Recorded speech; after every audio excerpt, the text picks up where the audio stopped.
One of our great partnerships was Just Eat. And I remember sitting down with Graham Caulfield, who was the global COO at Just Eat at that time. He was part of a team that took Just Eat from, I think it was, something like 30 million in turnover to 450 million in turnover over a period of 8 years. We were in the Ned having lunch. I remember saying to him, one day, Graham, you're going to be my chairman. And he went, oh. And when he told me that he'd actually given his 6 months notice, and I went, oh, that's great. So when can you start?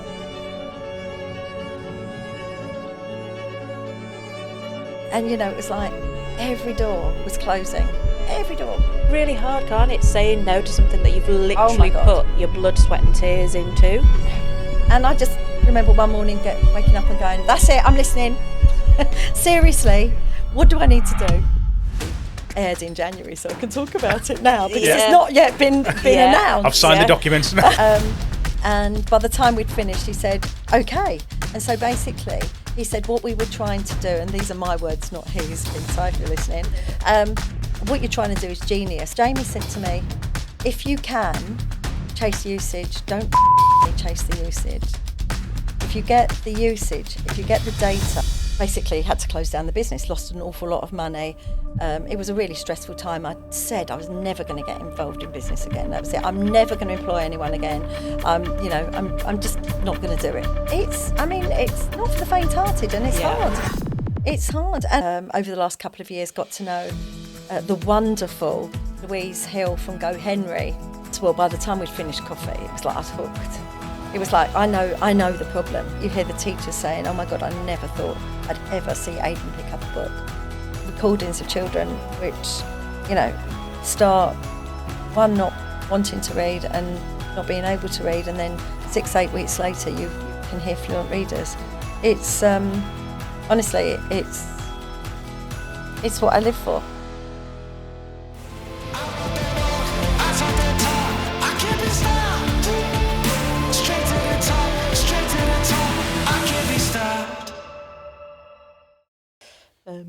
Let's get the clapperboard. Take two. Take two, yeah. So you're going to start again? Yes, I am. I do. So I'm sorry. I can't believe I've done that. Right. Okay. Yeah. Somebody scratch off the list. Hello. Good morning. Good afternoon. And good evening. Hello. It's been I think we are going to leave this in. We are going to do, I think, a little bit of a rough take because I forgot to hit record on one of the cameras. Well, there's a first time for everything. Hopefully it's the last time as well. We joke about, the ironic thing is that we joke about that. Yeah. And it's never happened. And I was like, oh my God, he's not joking. I've tempted fate. There we go. But we have a very special guest with us today. We do. We met this lady at Ideas Fest and she was absolutely incredible. She had such an amazing story and we've thought, oh my God, we have to get her on this show and we have to find out some more about her. Absolutely. So would you like to introduce yourself? Crikey, yeah, that's quite a lead up, isn't it? Yes, good morning. It's so nice to be here, Chris and Helen. It's great in your fabulous studio. Thank you very much. So yeah, Kim Antoniou. I suppose, been described many times as a serial entrepreneur, and we'll get maybe into the backstory a bit later if it's interesting. But I'm the founder of two significant companies. One is called Cafoodle, which is all about food management based on a life-changing experience where my husband virtually nearly died in a restaurant back in 2013, and my absolute passion, my raison d'etre, which is Auris Tech, where we've created some voice technology to support children and adults with their literacy, with their reading, and a platform we've got called Fonetti. Amazing. So I would like to dive straight into it, if that's okay. And Cafoodle. So that story was really interesting because you touched upon it then, sort of thing. There was an incident that happened with your husband. Are you okay to share what happened? Oh God, yeah. So basically, I've been with the lovely Ron for nearly 40 years, and he's had a sesame allergy ever since I've known him, and had many different attacks during the course of the year, but nothing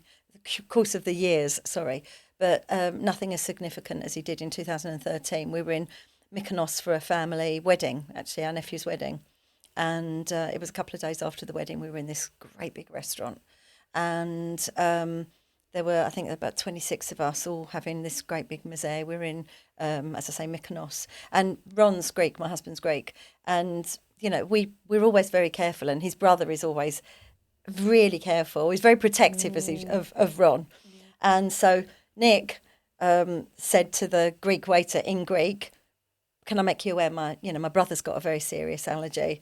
Can you make sure there's no sesame brought to the table?" And he, just made sure that it was really, really clear. And the waiter absolutely assured him it was absolutely fine. Food starts to come out, and basically, Ron, within 5 minutes of eating, because it happens really, really quickly, 5 minutes of eating, he basically fell to the floor. I mean, it was really awful because his mum, he lost his dad like 3 weeks earlier than that. And the wedding had been planned, and we took his 80-odd-year-old mum over there with us. And so, she'd just lost her husband, and my gorgeous father-in-law. And then she thought her oldest son had just sort of died in front of her. But it was really awful. And I mean, an island like that, there was one ambulance, was on a completely different part of the island. So it was just the... between us, we just sort of, managed to sort of keep him going. Son-in-law sort of cleared his airway and everything, but he went into full anaphylactic shock. But it was really, really scary. But thank God he got through it, and Cavoodle was as a result of that. So I always say when I'm talking that he lived for me to tell the tale, and it's such an important tale to tell. So Cavoodle then, so that was born from that tragic, awful thing that happened. So you seem to have this knack from looking at the businesses you've set up of, when you speak to lots of business owners, they almost like they create a business and a product, and then they look for a solution or a problem that solves. But you seem to have done it the other way around. You've like, hold on, what's a problem that exists and how can I build a business around that? And interestingly, so I've been in business my entire life and grew up in family business and sort of I've always been. Then me and my husband, we had a property company. I always laugh and joke actually and say that he made a lot of money in property and I lost it in tech. And there's a lot of truth in that, by the way. Thanks, Ron. And but I literally got to 50, and this scenario happened. And basically, the businesses I'd had before that, I had a big development company, property development. Not property development. We had a property development company, but I had a software development company, and we were basically a one client company. We never intended to be that way, but you know how it works when you've got a demanding contract, and as much as you want to sort of get out of that situation, it's really hard. And long story short, they lost a big client. I, as a result, lost that and there I was in the early part of 2014, and basically had to close down the business. Lost an awful lot of money. It was a really stressful time. I said I was never going to get involved in business again. That was it. Okay. I'm never going to employ anyone again. I'm just not going to do it. I've had enough. It was a really, anyone that has been through closing down a business will know that that's a pretty horrible time. And of course, this incident had happened the September before that.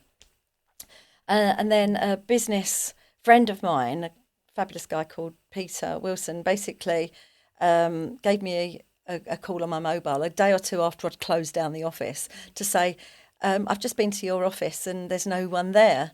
He says, but I've got a little idea for an app. Okay. And I went, well, there's a good reason why we're not there, Peter. I said, I'm not being funny. Just lost a whole load of money, but I've got coffee. Come up and have a coffee. Yeah. And he basically said to me that there was a new legislation that was coming into play in December 2014 that says that all food and drink businesses have got to show allergy information on demand. Of course. Yeah. And well, by the time we'd finished coffee, it was like I was hooked. Right. It was like I know the problem. I absolutely know the problem. And the problem isn't just about how do food businesses manage their allergen compliance. It's as much as about the awareness. It's as much about the responsibility. And having lived that experience with Ron for all of those years, knowing full well that, for him, going into a restaurant and being that one person around the table that's, like I'm the one with the allergy. His allergy is sesame. And, I'm that one person around the table that is going to have all the attention because I'm the one that's going to have to stand up and say, or like him, he would never stand up and do that. I often used to butt in or have a quiet word with them. So he would always choose chips. Oh, He'd choose whatever he thought, fish and chips, if it's on the menu, because it's safe. Yeah. But even that's not safe now necessarily, because if they, if they use the same Cross oil, it cross contamination. So I absolutely understood the problem, but I also understood that the responsibility wasn't just with the food supply, the food business, because if you have a serious allergy like that, you've got a responsibility as well to make that restaurant, make that food establishment aware of the fact. So you've got a responsibility to look after yourself. So the idea of Cafoodle came of, well, how can you build a kitchen management system, a recipe management system that actually then had a direct link to the diner? And so that's how we started it. And it basically started off with just that, where we built this sort of recipe system and an app that basically you could go on and say, I'm allergic to nuts. I'm here. I'm in this restaurant. What can I eat? And that's how it kind of started off. And then I got into the business and then realised that I understood the technology and I understood how we could, do that connection, how we could get that connection. But I hadn't got a big background in the food industry. So I approached somebody that I knew and respected a great deal called Taryn. And she had got a background in food. So I've invited her in as a co-founder.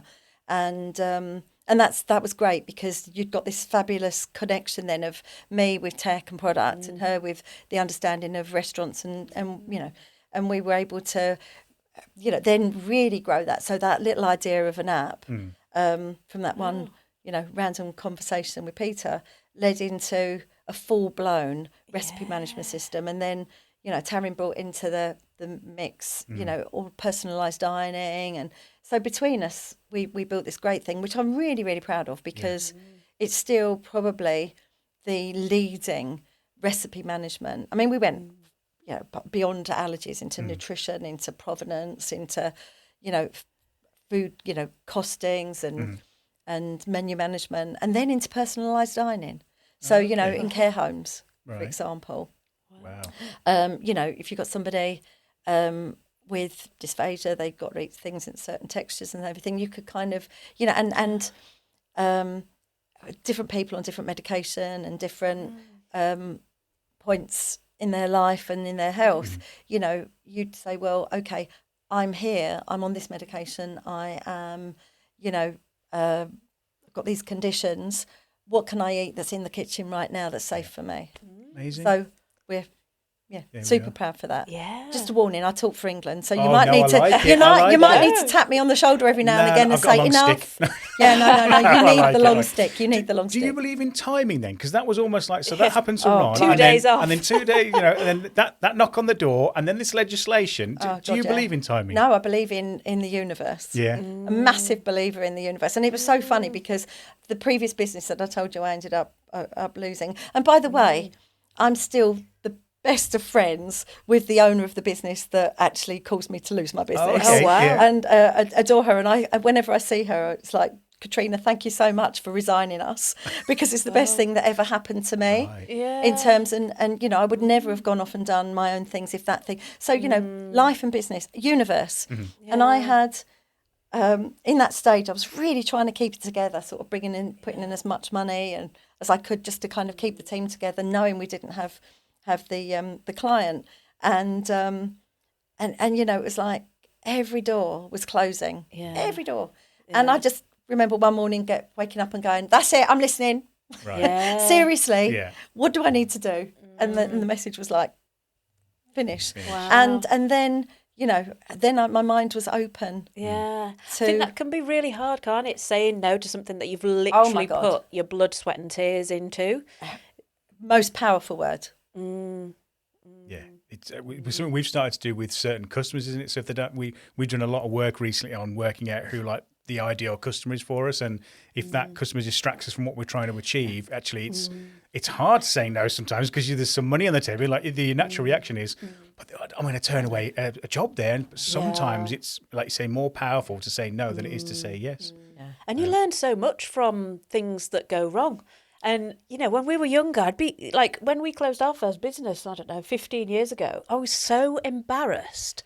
I just didn't want to tell anybody. But like now, I think maybe with social media more and people like yourself being more open, it's encouraging because you learn so much. Oh my God, yeah. It's like the business best, I never went to university because, when I was of a university age, it wasn't really a big thing. Nobody in my family ever went to university. I went to a poly, sort of in Folkestone, South Kent poly, and I think you learn. So for me, everything that I've done in our businesses, and we've had lots of successes as well. We had a successful property company, and I've lived a good and rich life in lots of ways. But I learnt more from that loss. And you're right, the ability and the sense to know when to say no.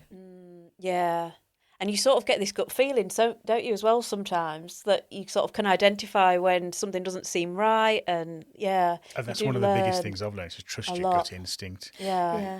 It's funny, we do, in Auris, I know we're going to get to talk about Auris and Fonetti in a while, but we work really closely with Amazon. We've got some really strong partnership collaborations going on with Amazon, and so we've got to know. We went on one of their accelerators earlier in the year, actually up here in Birmingham, and they base everything they do on their principles, the Amazon principles. And one of their principles that's really stuck with me is the two-way door. Okay. And the idea of the two-way door is we always, you have an idea, especially in business, and you think you've got to go through there. And like you say, you feel that, I've made the decision. I'm in there, I've got to carry on, whether it's right or not. But you can actually get an instinct sometimes and go, this is wrong. I'm barking up the wrong tree, this is wrong. So always make sure when you're in business, make sure it's a two-way door, because actually it's fine to go back out the door than to continue in the route and completely, regret it. Yeah. That's really interesting, that. Yeah. Really interesting. It's a really interesting principle, actually, and I often talk about this two-way door. It's like, because I'm always changing my mind. There's a new shiny thing over there. Let me go and do that instead. Yeah. Especially when it comes to software in the company. I go, I found this nice new piece of software. My CTO goes, oh my God, no. Yeah. You're not allowed. Wow. So let's talk about what you're doing now then, because again, another solution-based business. And I'd really be interested to learn the story about how this came about, because I've read it online, but nothing is the same as hearing the lady herself say it. Oh, I love being called a lady so much. So thank you for that. Keep going. Keep going. Make a note. Okay, make a note. So this was it was really funny because it stems from an incident that I had with my grandson, who's now 15, and he was about 2.5 at the time, and I had taken him on his first train journey from where I live in Loughton to Liverpool Street, and we'd come back and he'd had a lovely day, but he was in the car and he was getting fractious, and I gave him my iPhone and I put Chuggington on YouTube, which was his favourite thing. So he's sitting in his car seat in the front there and he's watching Chuggington, and all of a sudden it finished and he swiped, and it was like, right, he can't string a sentence together, but he knows how to use the technology. So a few days later, I was out to lunch with a good friend of mine, a guy called Bill Bungay, who's a real top advertising man, we used to meet a couple of times a year and sort of chew the cud on. We wanted to do something together. We'd always said, let's try a project together, and he had a big advertising agency that he was a partner in called BNB, biggest startup agency in advertising in history. I think they did like 100 million in their first year. Wow. And so, he was a very big creative. He is a very, very incredibly respected creative. And so we're having lunch in Chinatown, drinking some really rubbish Chinese wine. And basically, I was telling him about this incident, and we really wanted to. Apps were just kind of, coming into play. It was like it was that stage where it was like, it was almost, everyone needed an app. They don't know why they needed an app. It's a bit like now with AI. Everyone needs to use AI, but they don't really know how or why. Yeah. And so we're sitting there having lunch, and I was telling him about this, and he said, "Do you know what?" He said, I really think we could do something which he dubbed edutainment. Okay. And he said because kids' handheld technology and screen time was going to be a thing. And obviously it wasn't at that point. He said screen time's going to go off the scale. And they're not going to be doing educational things. Kids will be watching videos and playing games. And it's like, here we are. And it's like, wouldn't it be great if we could build something that was educational? And then we sort of started talking, and then we got on this incident with Ollie. And basically we said, wouldn't it be great if they could, we could find a way of having something where they could read out loud and the platform would know, it would encourage them to read more. And, by the time we came out of the restaurant, and I remember I was going back to Holborn and he was going back to his office, and we got on the corner of the road where he goes that way and I goes that way. And we ended up standing on the corner for about another hour, just talking about what this could be. Wow. And then we decided that we would have a go. We'd have a look, and that I'd still got my team that were from my previous business. So. Because I actually started Cafoodle and Auris at exactly the same time. Okay. Why start one startup when you can start two? Right. And go all in. Going all in. And so we decided that we would build this. And originally we built this little app called Ralphabet, which was an ABC app. And basically, you'd have a page and it was like, A is for apple. When you hear Ralph bark, you say apple, and the child would go, apple. Right. And we sort of created that, but then we used some off-the-shelf voice technology. And basically the accuracy was, just wasn't viable. It was, like 30%, and it was very hit and miss. And at that time, we knew we were onto something, but it was like, what do you do? We'd both put quite a bit of money into it personally at that stage. And it was like, well, what do you do? Do you wait for the voice technology to exist and then you use it? Or do you build it? And it's like, of course we can build some voice technology. So we were very, very, very fortunate because we were introduced to Professor Peter Bell up in Edinburgh University. Who is a world-renowned speech and language expert. And we were introduced to him. And, I don't know if you know too many academics or people with academic projects, I'm sure you do, but academics will never get involved unless they think there's a paper and there's something different and unique at the end of it. And he, basically, we brought him down to London and we sat... in a room for an hour or two with him, telling him what we'd been trying to do. And then I took him out for dinner and plied him with lots of wine. And by the time we'd Chinese finished... wine, was it? No, it wasn't Chinese wine. This was Italian wine. This was better. And by the time we'd finished, he said, okay. And so basically, he said what we were trying to do, and these are my words, not his, Peter, if you're listening, what you're trying to do is genius. And if you'd gone about it in a different way, you'd had a different result. So he basically... we had a commercial agreement with Edinburgh University, and Peter came on board as a part of our founding development team at the university. Of course, he wasn't working directly for us, but and we've built pretty much the world's first voice technology that's been created specifically for reading.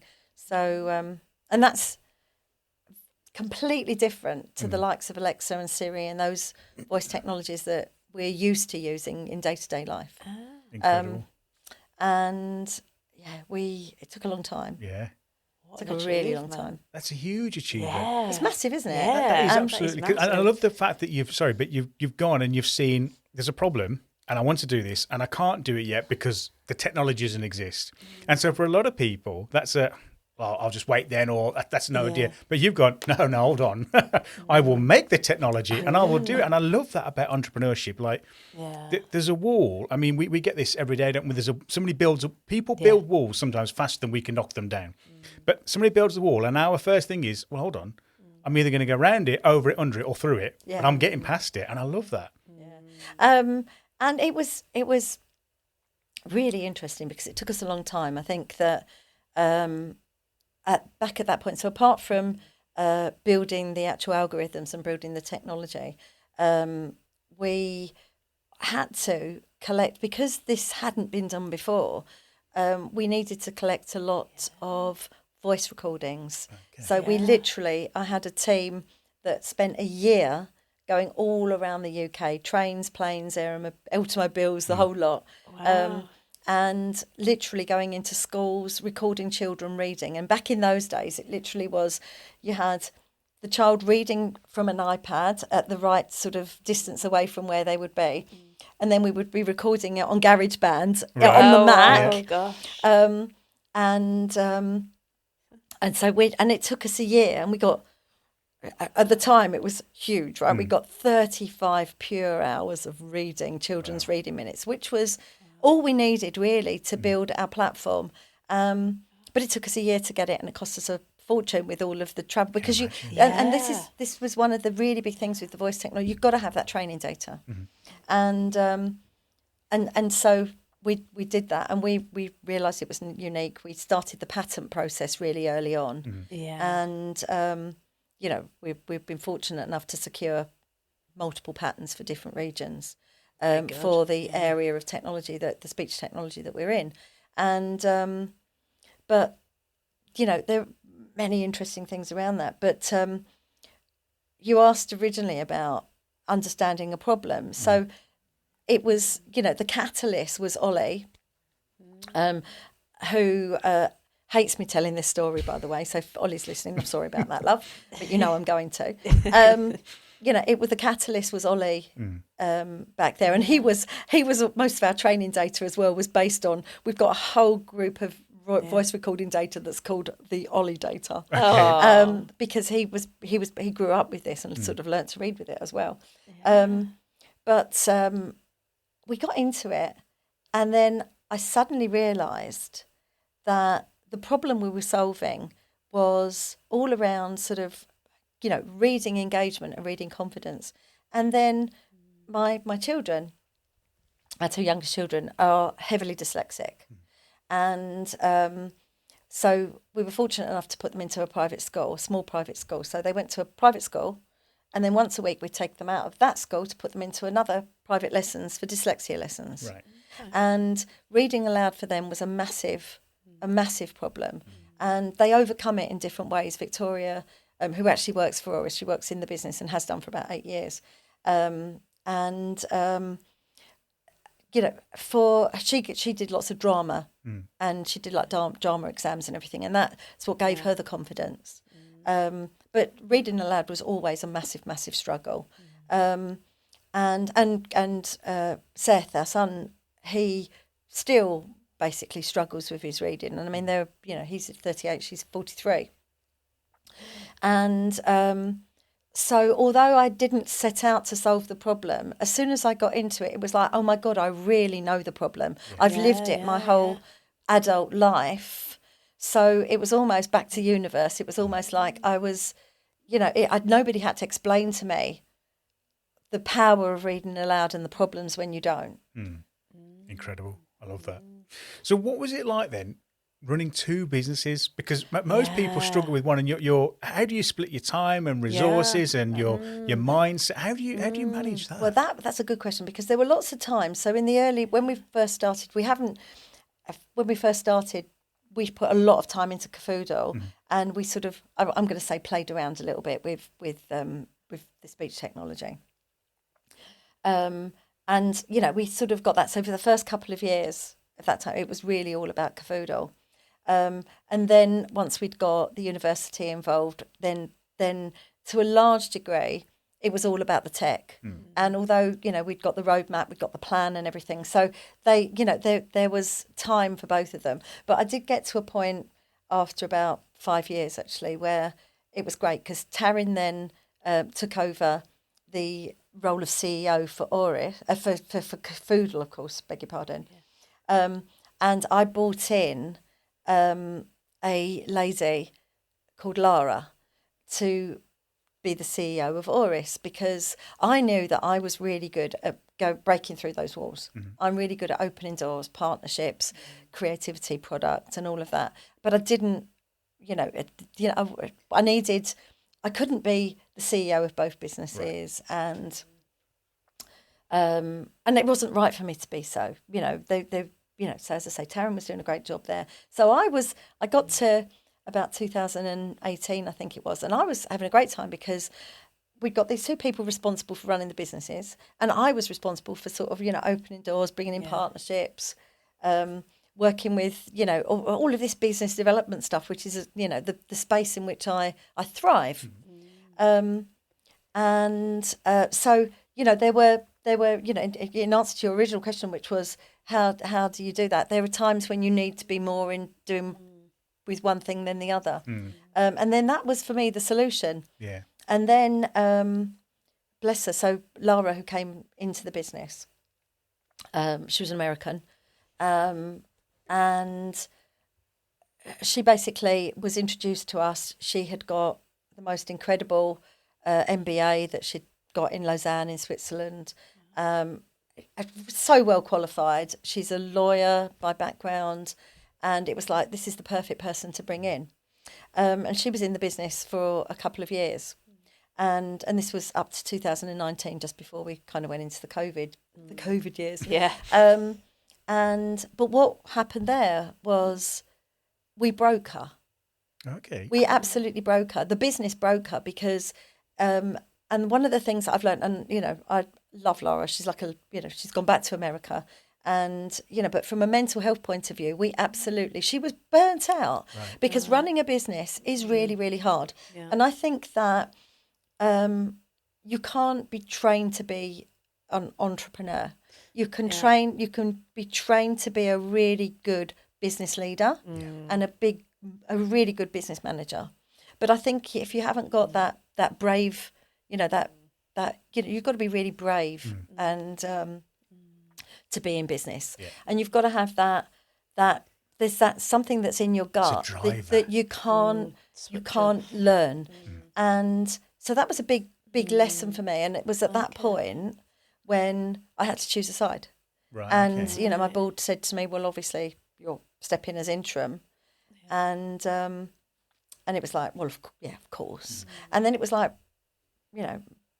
moving into my most favourite slippers. Yeah. Because it was like, oh my God, yes. And, suddenly, again, there were things that, roadblocks and doors that were not opening. And it's like, I took control, and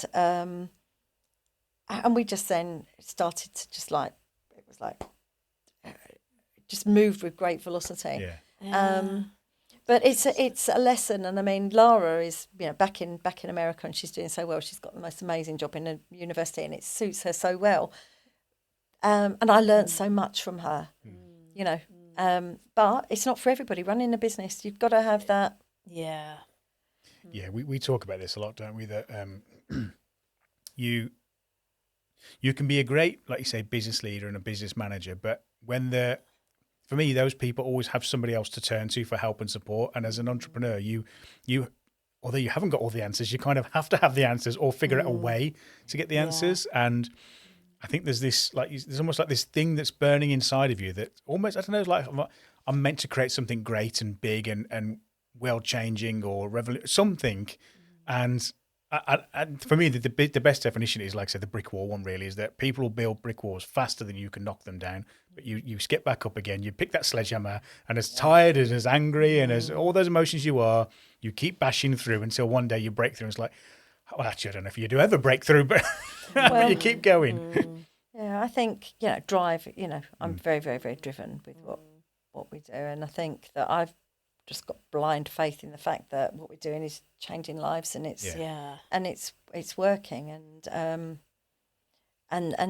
so for me it's just not even an option that it doesn't sort of do. I mean, we were fortunate that we sold Cafoodle back in 2023. We'd just been through the COVID time. We'd raised money before COVID for Cafoodle, which was, supposed to be for growth, but obviously in the food industry, it became for survival. And, I by that time, I'd left the operational side of Cafoodle completely to focus on Auris.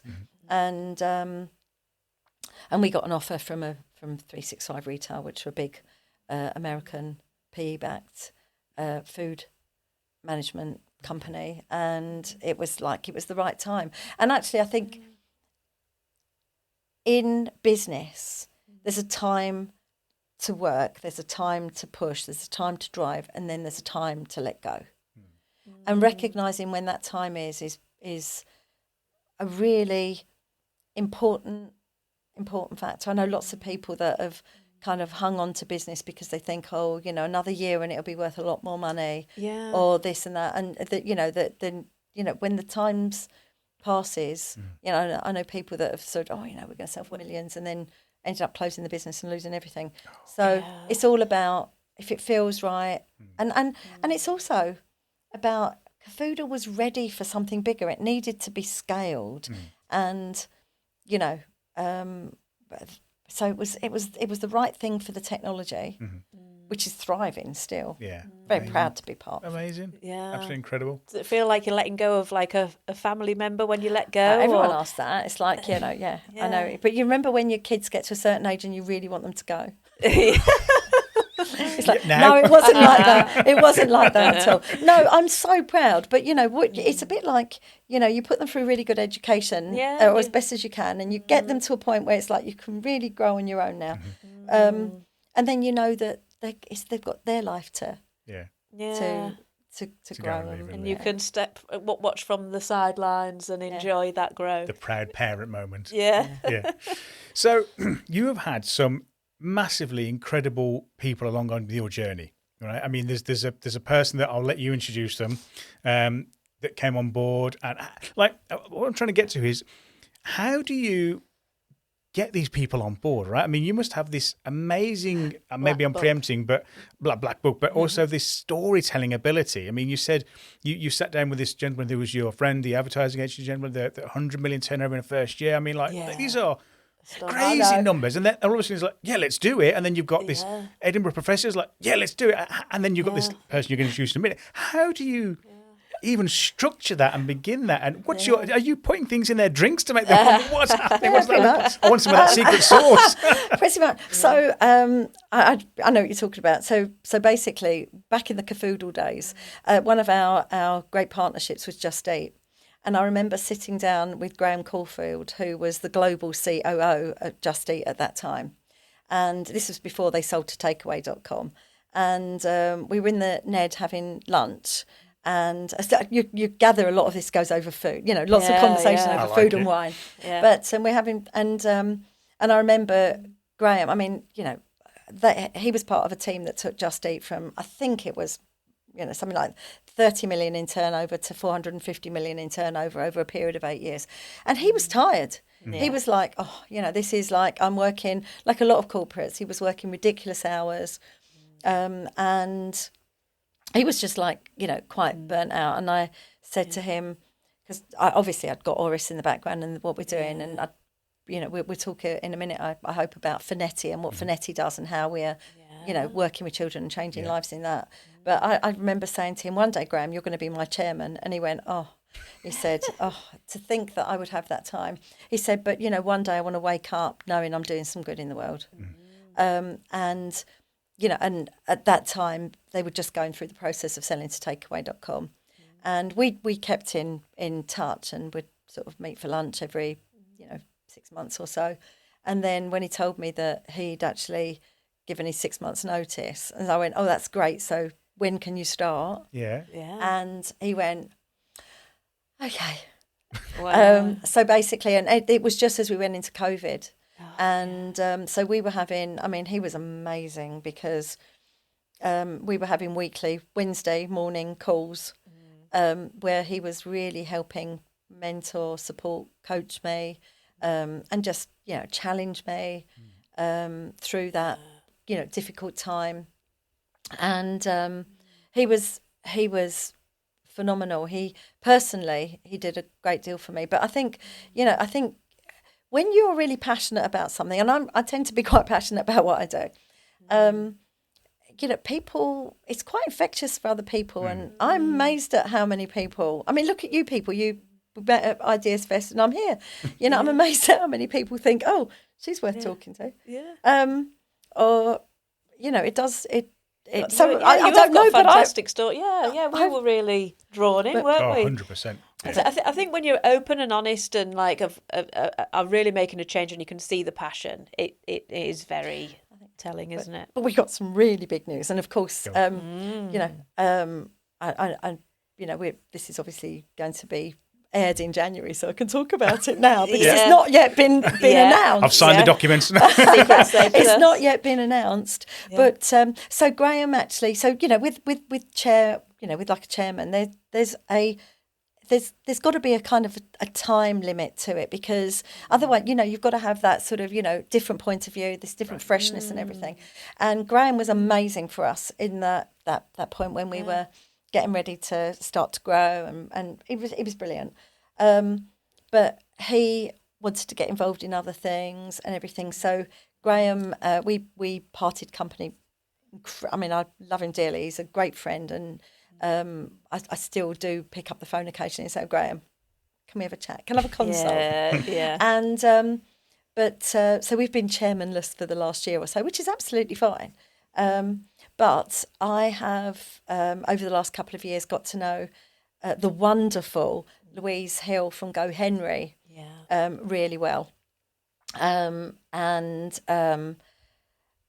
basically, of course, Go Henry, obviously, they've, you know, what she's done with financial education, and by bringing that platform, I mean, you know, you really need to get her on here. We must get her talking, because she's got such a fantastic backstory. But, you know, and the influence that she's had with children, I mean, which stemmed from her own kids, basically 15 years ago, getting iPod Nanos from her brother for Christmas, and then her ridiculously giving them her iTunes account. And how do you manage that? But I'm not going to go into that, because, you know, definitely you need to have Louise over here. And, you know, and she's built an amazing business, which she, you know, has had a very successful exit with. I mean, she's still in the business, but, you know, they merged with Acorns, a massive bank, and a huge unicorn valuation. But she's got such strong intent. She's been lobbying for the last 5 years on financial literacy, and that's now become part of the curriculum as a result of her lobbying, etc. And you know, we became particularly good friends in a tuk-tuk. And we'll come to that in a moment. But so we're just about to announce that Louise is coming on as our chairman, and I mean, that's phenomenal, because she knows the space. Yes, definitely. You know, I've got so much respect for her. That's amazing. And you know, exciting. And it's interesting, because one of the first things that we talked about, because she's been a kind of unofficial advisor to me for a long time, and when we spoke about her joining the board, and she says, you do realise you might not always like what I say. And it's like, yes, and that's exactly why you need to do it.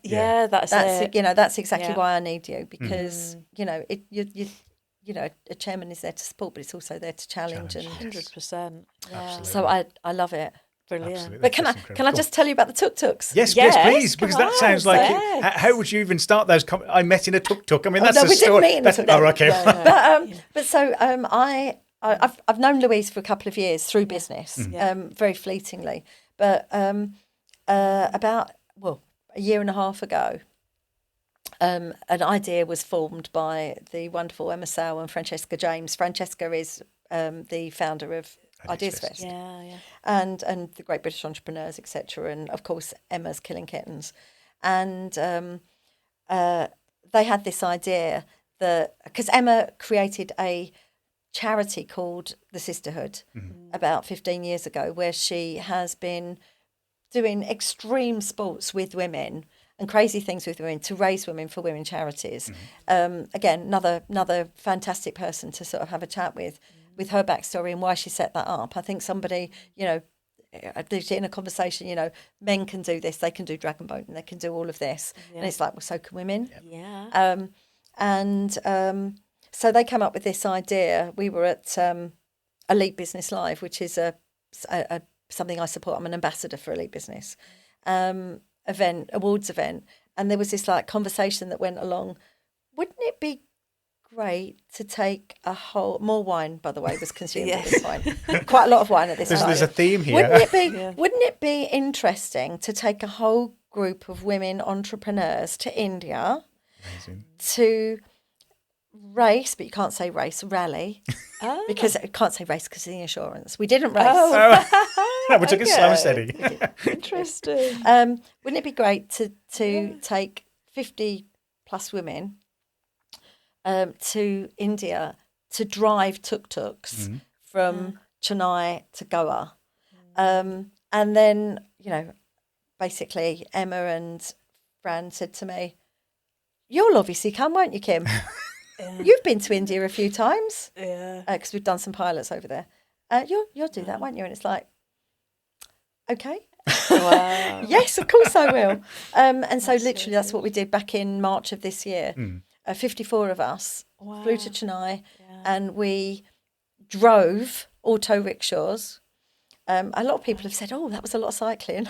But we didn't cycle.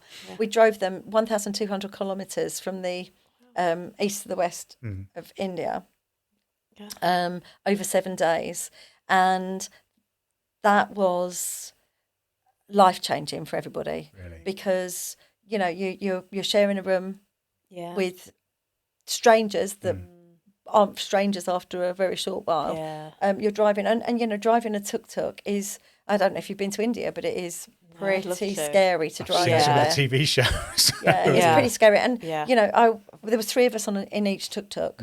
And Louise and I were in one of them with another friend, Susie.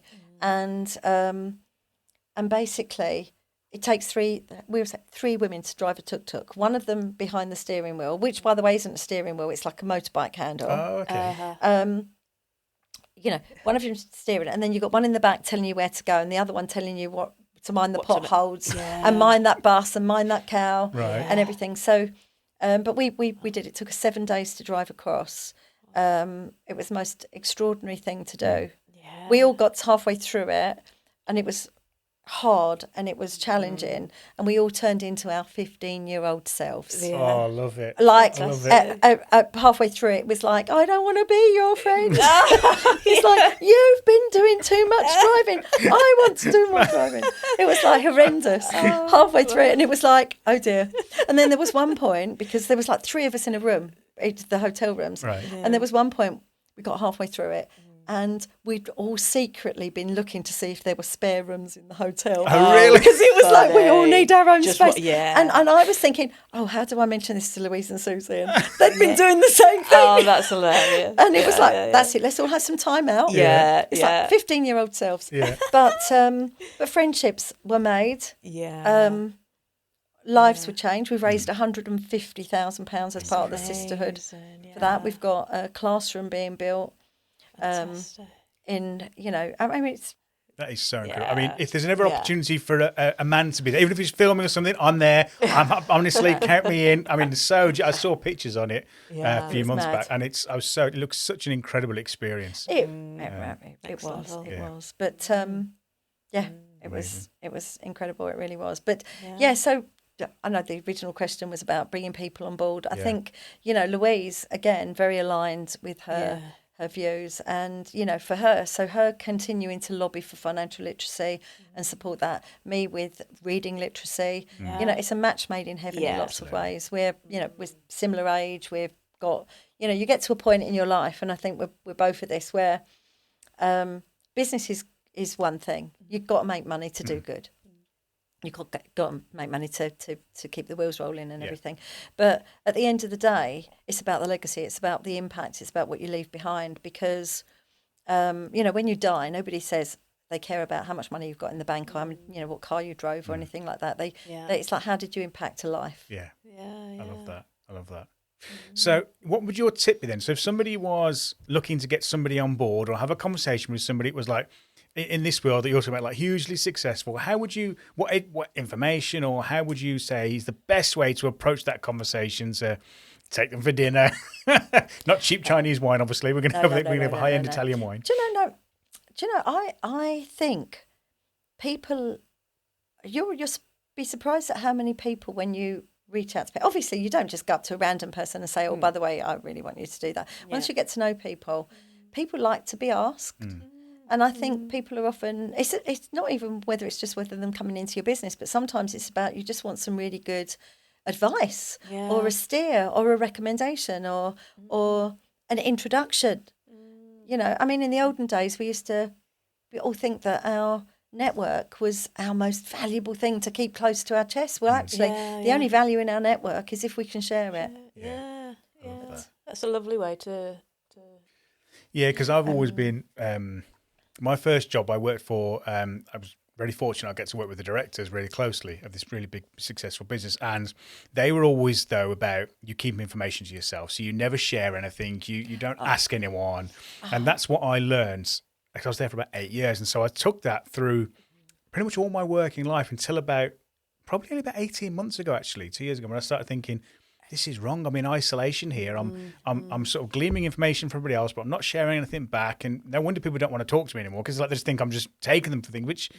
And that was the way I was brought up. It's not their fault. It's my fault that I listened. But then I realised that having certain conversations with people and sharing information, those conversations grew more, and then the relationships grew. It's like, I've been doing this all wrong all my life.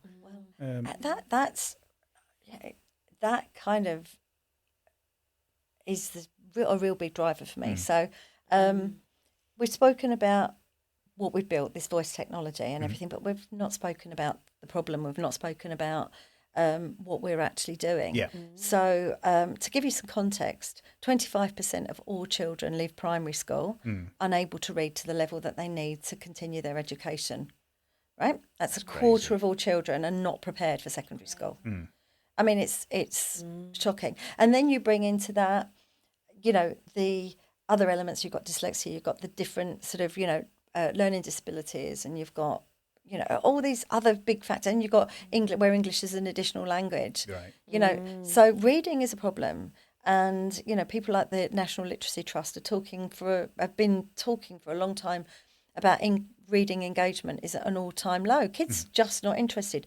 You've got that screen time. You've got, you know, they are playing games and watching videos. They've got that, you know, the doom scrolling, all the memes and all of this and everything. You know, you've got a lot of distractions for children. And so the way that our platform works is that there's an app called Fonetti, and that's Fonetti. Okay. And basically on Fonetti, children go and it's a web application, so it can be on laptops, PCs, tablets, not phones, because the screen's too small. Okay. And that's deliberate from our point of view, because it's just not great for little eyes. Okay. And because of the screen size purely. But so they go on and they choose a book and they read out loud. And as they read out loud, the words change colour. They go green when they get the words right, and they go grey if they miss or skip a word. And if they need a bit of help, they double tap a word and it will read the word for them, so they can continue their reading. Okay. And then at the end of every book, they get rewards, and there's a progress chart, and they've got all this great encouragement. So for them, they get an uninterrupted reading flow, which is so important. People often say to us, oh, when you do this, can you not have sort of bouncing things here and this coming out there and a dictionary there? Well, of course we could do all of that if we want to, but actually the science behind it around reading aloud, which is a core fundamental skill, is all about reading flow. And, you know, so they get that. But in the background, all of the rich reading data, like accuracy, words per minute, comprehension and benchmarking and everything, is fed back to parents and teachers. So they can understand the child or pupil's reading journey, but also to support them. So they're getting this great experience, which is, you know, pretty much gamified. And as I say, but then the teachers are getting the data. So for a teacher, they will have this for a whole school or their class. They basically allocate particular books to individual children or whole classes or reading cohorts, and then instantly they can go onto the Fonetti. I often interchange Cafoodle with Fonetti, by the way. Just saying, they're both sort of in my heart. and they'll go onto the Fonetti School portal dashboard, and they can see instantly that Helen's been reading and Chris hasn't. Yeah, Yeah. Oh, that would be Nor about do right I. as well. Yeah, I figured that would probably be Yeah. the case. And then they can see where Helen maybe needs a little bit of praise because she's done really well, and where Chris needs some encouragement. And it could be that, the words that you've asked for help for, the words that you haven't, managed to get right, they might all be the shut sound. So it could be that, well, then they'll know, what do we need to do with Chris to help him with the shut sound? That's incredible. So that in the background, then it's almost like tailored learning then for the individual that's driven by the data you're capturing. So the child 100%. thinks that actually I'm not learning here; I'm just having fun almost. But the thing is, reading aloud. So reading aloud uses all of these different communication skills. It has listening, reading. It's using the power of their own voice. They're listening, they're reading, and they're speaking. Right. So it has, and so when you read something out loud, it sort of sticks. There's so many benefits of reading aloud. Now, it's quite a fact in this school, in this country, that children get to kind of age sort of 6, 7, they go into key stage 2, and quite often their reading ability is quite high because things like synthetic phonics and the way kids are taught to read and decode works pretty well. Okay. So they approach junior school, relatively good. But then what happens is a lot of the time we focus on the comprehension and the questioning around it, and therefore you get to the end of the school and there's been the end of the primary school and you've got this decline, and. Right. And the thing is, because schools, teachers, people tend to concentrate on the comprehension element of it, and and the exercises around all of that, rather than the basic thing, which is the reading miles. Yes. So basically, the only way you're going to improve your reading is to read, and reading aloud exponentially powers that. So it's all we've done is we've taken a really, really basic thing, reading aloud, and we've given it a sort of gamified technology spin. Yeah. But Brilliant. It is. but as a result of that, I'm going back to the point we sold Cavoodle in 2023. We were just at the point with Fonetti where we were ready to sort of start opening the doors and selling into schools. And we've got this great platform. We'd already got the B2C app and we'd got the school platform. And, education is a very, very difficult industry to get into. And although we'd won lots of awards for the technology and we'd got a lot of great reputation, thankfully from our peers, it was like opening doors, school doors is really, really hard. And a very incredible somebody I really respect, a guy called Jamie Hammer, he's one of our investors actually, and but also he's a sales guy. He's like in his mid-30s on his third really big business. He's had 2 phenomenal exits. Another great one for your podcast. And Jamie said to me, if you can chase usage, don't chase the money, chase the usage. If you get the usage, if you get the data, the money will come. Okay. And it tied in with me selling Cavoodle and making a bit of money. And I woke up one day and I went, I know what I'm going to do. So we created something called the National Read Aloud Challenge, which we started in 2023, where we give our platform away every summer to children via their schools and their homes. And they just have free reading on the platform. And it's wonderful because they literally just go on, they choose any book, they go through the whole process, but there's added gamification. There are certificates that they get at every milestone. We are so absolutely honoured to have Claire Balding, CBE, as our brand ambassador. Amazing. She's absolutely phenomenal.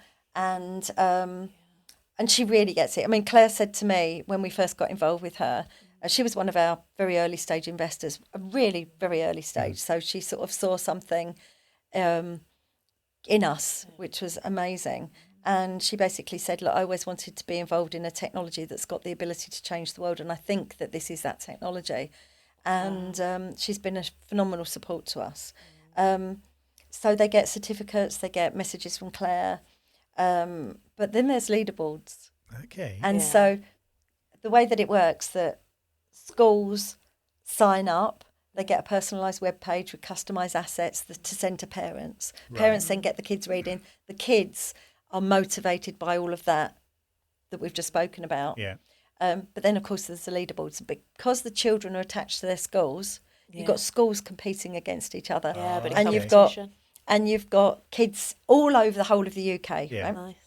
Competing against each other. That's great. And it all culminates at it's like this is our Fonetti Day. So pretty much the third Thursday in January, we have the National Read Aloud Challenge Award ceremony, Okay. supported by Amazon. So it's held at Amazon HQ, and we fund the top school from each region, 2 teachers and 2 of the pupils, the top reading pupils. We bring them to London. We have lunch at, of course they're going to Amazon, they love that. We have lunch. Then we have the book readings, we've got authors there, then we give out the awards. Wow. And Claire hosts the whole day, and she's Wow. wonderful with the children. I mean, we have, honestly, nobody leaves without. I mean, we should have branded tissues, Oh yes, yeah. branded tissue packets. Some of the stories are just incredible of kids that have gone from, non-readers. You hear the teachers saying, "Oh my God, I never thought I'd ever see Aidan pick up a book." Yeah. And they then get tours of Amazon HQ, Nice. and they have a wonderful time. And so for me it's the How does it make you It's a feel? happy- I mean, I know how I would feel, but I'd like to hear in your words how you feel at that moment. it's like nothing else, is it? I mean, it's what Yeah. keeps me going. When you look back at all the years, you know how brutal it is running a business, and there have been times when it's like, oh my God, where are we going to pay the wages? How are we gonna get through this? How do we do that? I mean, the last few years, investment environment has been brutal, and life has been pretty. Business life has been fairly brutal, and the fact that we're all just hung in there is a miracle in itself for a lot of us. But for me, it's like what drives me. I just know, I listen to kids recordings of children which start not wanting to read and not being able to read, and then 6-8 weeks later you can hear fluent readers. It's honestly it's what I live for. You must be It's- bursting with pride. You must be. I think if you can change a life, teach a child to read, change a life forever. And there's a massive connection between reading engagement, reading confidence, reading improvement, and reading enjoyment. Right. The love for reading, and that's it. So next year is the National Year of Reading. So the government have announced it as the National Year of Reading, and the National Literacy Trust are kind of really pushing that with a campaign called Go All In, I think it is. And what's happening, and actually this is a very, very long answer to what you said just before this about your network and sharing network and doing things collaboratively. So I told you I speak for England. No, I like it. The thing is that next year, as I say, is the Year of Reading, and you've got lots and lots of businesses. You've got the National Literacy Trust, you've got Amazon, you've got a lot of ed techs, and they're all going, we're doing this for the Year of Reading, we're doing that, we're doing this. And everyone is kind of talking about their small thing that they are doing for the Year of Reading. Now, I am on my soapbox here because I think we're all going to do stuff and we're going to be like an octopus on roller skates. Okay. Right? There's going to be loads and loads of movement, but there's not going to be any real direction unless we collaborate, unless we get together. And I think that, so I started a movement this year. We had a conference, again, held at Amazon in partnership with Everway, which are a really amazing speech and language company. And we put on this conference called Future Ready. And it all kind of goes in from, like, when you think about Fonetti, we're helping children with their reading to become future ready for secondary school or for and then we work a lot in secondary schools as well, because you've got that quarter of kids that are struggling, and, for them it's a different challenge, because they want what's called high-low content. They want high interest and low reading levels. Right. Because they've got the reading age of an 8-year-old doesn't mean they want to read about rainbows. Yeah. So you've got that. So you help them to get them future ready for either further education or for an apprenticeship or for their careers. Or if you're working with, we're also working on projects with adults that we're, have got in scope at the moment, which we're talk a lot more about next year. But, if you look at prisoners, for example, if you could, 70% of prison inmates have got some kind of, neurodiversity or reading or disability or, literacy problem. So if you can help them to become future ready for when they leave, so we did this and the idea was to bring together corporates, policymakers, educators, and bring them all sort of together and say, look, we need to be talking, it needs to be one conversation. Yeah. Yeah, I think, like you say, otherwise the danger is everyone's off in their own direction and then no real change has happened or no real impact has. Whereas if you're all like sharing and working together to a common goal and, well, we can do this for this bit and then I can get involved, and it's so much more powerful. More collaborative. Brilliant. Absolutely brilliant. So what's the future then of Fonetti? What do you think? Where do you see it in the next 5-10 years? Yeah, well, so for me, I'm working towards, we've got to get Fonetti, we've got to get Auris, the technology, into the hands of a really big player. So my plan is to kind of start over the next sort of 3 years, really look at who that next big player is, because I think that, my role with this technology is currently, I'm a guardian for it today. I'm the guardian. Yeah, I like that. I'm taking it to the level that I need to take it to, but then it needs to be in the hands of some really big global business that has got the community to be able to change that. There's no point in having something that has genuinely changing lives and then keeping it to, it's a bit like that network thing, keeping your network to yourself. It's got to go into, we've got to get, so for me, the next 3 years is carrying on doing what we're doing. I mean, so far we've supported 25,000 children in the National Read Aloud Challenge. That's apart from everything we've done. We've got nearly 1 million reading sessions where we've got all of this fabulous data. So we could tell you the difference between, kids, 6 to 8-year-old boys in Newcastle compared to North London in terms of performance and things like that. You've got this great data. Yeah. We need to share it. Yeah. It's there for anybody that wants it, Yeah. We want to work with the National Literacy Trust. We are already working with Amazon.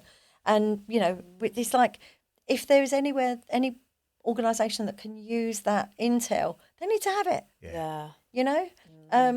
But yeah, so that's me. And then I think, I'm committed to, one way or another, I put the funding in initially to build the platform for the challenge. And that's something I really want to see continue. But yeah, I want to then, just help ambassador for the business. You get to a point where you've got to know when it's your time to hand it over. You know what I said earlier about your kids? It's like, okay, it's ready for you to, I've given you the education that you need. Now spread your wings, go change the world. Yeah. I love it. That's lovely. Absolutely love it. Yeah. I've learnt so much from our conversation today. I really I could have. go on for hours. I really could. Well, sorry. No. That's my fault. No, I've in a great loved way. it. Absolutely In a loved great it. I have way. learnt so much. It's been such a pleasure to speak with you, honestly. I love the way that you're so open and willing to learn from other people as well. And I think that's what makes a really good entrepreneur and somebody to guide others when you can self-reflect. Do you know, I think I really am a great advocate of standing on the shoulders of giants. The day I'm the smartest person in my business is the day I really do need to let go. Because, I've just brought in an amazing COO who's actually based in Los Angeles, because we're looking at launching in the States early next year. And he was a gift from the universe. We were introduced randomly. Wow. And it's like, it was a relationship that sort of, a conversation that started, and then it was like, well, you could do this over in America. And then it was like, well, actually, I'm looking for somebody to run the day-to-day. Wow. And his name's Mike Ife. He's a former Harvard lawyer. I mean, he's a qualified Harvard. He still is a lawyer, but he's our full-time COO. But I love being able to bring people into the business that just can do things better than I can do them. Brilliant. Brilliant. So I've absolutely loved it. I've learned so much. You are an incredible person that is giving so much good back to people. And like you say, business has to make money. Of course it does, to keep the lights on and the rest of it. But at the core of everything that you've done has been about as well, making sure that people are helped and it improves people's lives. And that is something you should be immensely proud of. Thank you. So I could go on all day, but I can't. Yeah. So thank you. Really appreciate it. Thank you so much. Thank you both. You've just been absolutely delightful. It's so nice. So lovely to see the way you two work together as well. So We argue talking outside about- of Well, the our best room. behaviour. No, I think No, we're I quite think- good, really. Don't argue too much. I can tell. I can tell. Thank you so much for inviting me up here, and it's an honour to be a part of this. Thank you. Thank you. I hope I haven't driven everybody too mad. No, we've loved it. Thank you. No. Thanks so much.